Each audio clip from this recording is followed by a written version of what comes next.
List. Basically, this generation is more liberal, more tolerant, more Democrat-leaning than the one before. It's not just because they're young. For another point of view, it's Hard News with Russell Brown and Wammo on Kiwi. Here's from the Public Address blog, the Hard News blog there at publicaddress.net, and also Media 7 show on TVNZ7. Good morning, Russell Brown. Good morning. Good morning. Now, you wrote a blog post this week about the ridiculous but yet not surprising statements by Michael Laws about the face of Christchurch looting, Arie Smith. Yeah, and I think I'd say worse than ridiculous. I'd say deeply offensive.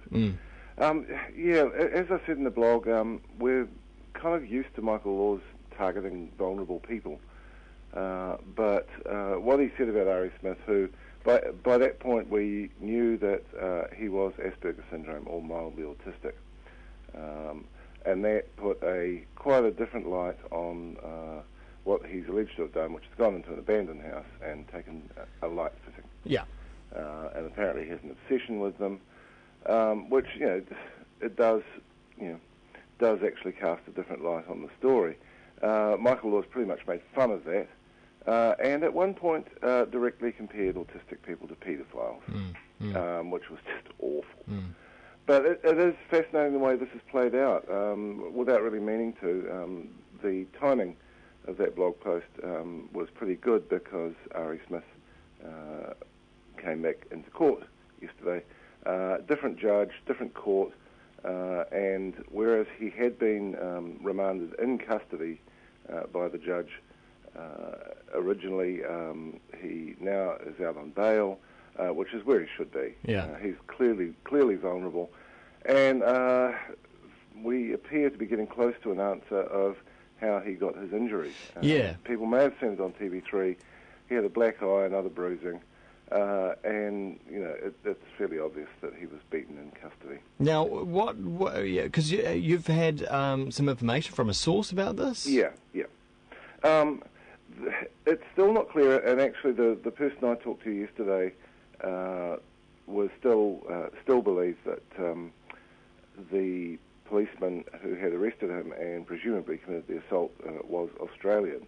The police are now saying that's not the case, but it does at least now seem to be acknowledged that something unacceptable happened to him while he was in custody. And this is a pretty vulnerable young guy. There's no way he would have caused any trouble. And it kind of, in a way, it's quite useful because it makes us think about our own reactions. I certainly, when the news stories emerged of people being arrested looting, your first emotional response is to say, "Oh, bastards."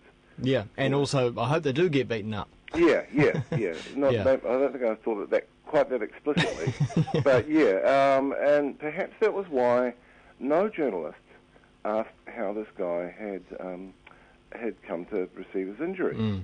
It was noted in stories, as if to hint that something unacceptable happened here, but no one bothered to ask. Because of what the climate at the time was, there are still bodies in the rubble. We can't really talk about this while this is going on. Let's not question. Let's not be having a go at the police because they're doing a difficult and dangerous job, which they are. But it's still not okay to beat up people in custody, and it's even less okay to beat up vulnerable, disabled people in custody. So this is a serious allegation, Russell. Yeah. Where to next? Don't know, but. I think everyone now seems to be accepting that this is what happened. The police certainly aren't denying anything. So you would hope someone was brought to account. I know some people, really would want the book thrown at the officer found to be responsible. I don't know. One thing I've gotten back from Arie's family is that he doesn't particularly want to fuss. He's traumatised by the whole thing. Yeah. So perhaps, anything that was too big a deal wouldn't actually help him. And maybe, I'd be okay with some meaningful restorative justice. Yeah, it's probably restorative justice, isn't it? I mean, in the end, his fascination with the light fittings manifested itself in the wrong place at the wrong time. Yeah, exactly. Yeah. And it would be nice to hear an apology from the officer concerned, if it's determined that's what happened. And I think everyone does accept now that that is what's happened. I have to say congratulations to Jared Savage at the Herald, who, while still not asking the police how Arie got injured, actually did write the story to point out that there was another side to this. Yeah. Because Arie's foster family were deeply upset that no one seemed to understand that he wasn't a bad guy. Yeah. There are some really nice things about this, though. His lawyer was Asperger himself, or is Asperger himself, Stephen Buckingham, and his services were funded by a group of private individuals who are all on the autism spectrum. Oh, wow. So there was a really nice thing of looking after your own there. Very cool. Yeah, and maybe if we come out of this thing with some nice thoughts, then that would be good. I think that would be the great thing. Now, moving from that to the other big topic for you this week, TVNZ7 and its role into the future, because it looks like the government will be pulling its funding as of June next year for TVNZ7. Yes, that is how things stand at the moment. There was 5.5 years funding, which amounted to $79 million, which was there not just because the previous government thought there needed to be digital channels, but because digital channels would be part of wooing people over onto the Freeview platform, digital terrestrial platform, which we actually really need people to do. Because at the moment we're broadcasting analog and digital TV alongside each other, and it just makes no sense.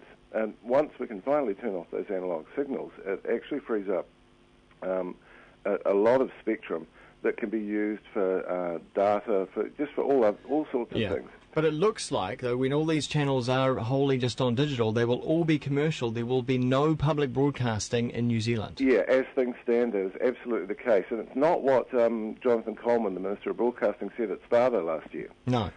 He quite strongly and frequently expressed the view that TVNZ7 should carry the public broadcasting mandate.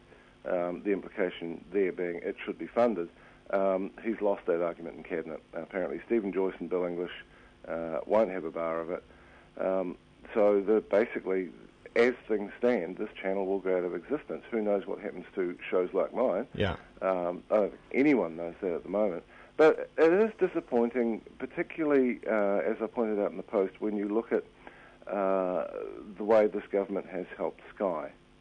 One of the first things that Coleman did when he came into office was to kill off a broadcasting regulatory review that would, basically whatever it decided probably wasn't going to be the Sky's liking, because it would have ended up curbing Sky's dominance. And so they did that. But they're also going to allow the NZ On Air fund to some of that to be able to go to Sky TV as well, but which is effectively behind a paywall. Yeah, exactly. I find this quite extraordinary, and I wonder whether NZ On Air has been instructed to do this. You'd have to ask why. There are no details about this at the moment. This is purely stuff that has come out from sources. So it will be interesting to see what the rationale is and how it's going to work. But Sky's record on local production, and it's not a poor company. It makes a lot of money these days. It's terrible. It barely does it. And it's been competing against the free-to-air operators with its subscriber revenue because it owns Prime now. So if ever there was a company that doesn't really need the taxpayers' help, it's Sky. Yeah, exactly. Now, if you don't mind, I'll put forward my prescription for what should happen for public broadcasting in New Zealand. And it's not perfect, but I think it's the only way that a channel like TVNZ7 can survive. It needs to go into the hands of Radio New Zealand, and there needs to be a dual radio TV operation happening from the one organisation, and it's at low cost and it's complementary to what is already happening on the radio. Yeah, I'm not averse to that idea either. I've spoken to people who have the view that there's just too many practical complications, and the cultures of the two organisations are too different. You see, we've got to totally ignore all that, and it's got to be torn. It's going to be torn apart and then rebuilt again. Yeah, well, it's the model that applies in various other countries. Yeah.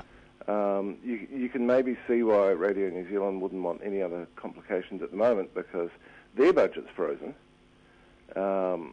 But yeah, maybe it's something that can be looked at. But it's harder to create something from scratch than, in the future when we finally decide we need public broadcasting again, than it is to, right now at this opportunity, this this crossroads that we're at, to actually take the existing channel and make it work. Yeah, because we are seeing that. It's taken 6 is gone now, but it's taken TVNZ7. 4 years to develop, some audience loyalty for the shows to mature. I mean, Media 7 is so much a better show than it was when it started. Yeah. There's a few of us getting to that point where we're mature shows and we know what we're doing, and we're more valuable than we were when we started. And so, wouldn't you say, like a show like Media 7, even though it does have its field stories where Josie goes out and with the camera crew and everything, but by and large that show could also be a radio show, couldn't it? Yeah. It could be radio with pictures. Yeah, it could be an internet show as well, actually. Well, that's right. Yeah, like yours. Well, and same with backbenches. That doesn't necessarily have to happen. With the production budget it currently has, it could be radio with pictures. I think I think backbenches would be a tricky one because you just end up with a whole lot of people shouting and you wouldn't know who was who. You'd need to eyeball them. But yeah, that idea of sharing of content between radio and TV. I mean, MediaWorks does that already on Radio Live by simulcasting the 6 o'clock TV3 news. So it can work. Yes, and I have to say, MediaWorks, the beneficiary of a little generosity as well. We read in the Herald today. So that headline, I think, is a bit disingenuous. Yes. It says the word loan in there, but no money has actually been handed over to MediaWorks. It's just an instalment system to pay off a debt to the government. Yeah, and the government would have looked pretty brutal had it said, no, if you can't pay your fees right now, you're off air. Yeah. I don't think that would have helped anyone. No. So, I have some sympathy with that decision. It just does seem a wee bit that the kindness is all going elsewhere and not towards TVNZ. I don't know, like Jane Clifton in her story in the Don Post last week, which had some amazing mistakes in it, was probably right, I suspect, in hinting that the mood at the Beehive is not terribly favourable towards TVNZ for whatever reason. But yeah, I think Rick Ellis might be waiting on, when do I get my present? Indeed. Thanks very much, Russell. Righto. Cheers. Russell Brown over at publicaddress.net and also the Media 7 show on TVNZ7, which is still broadcasting anyway.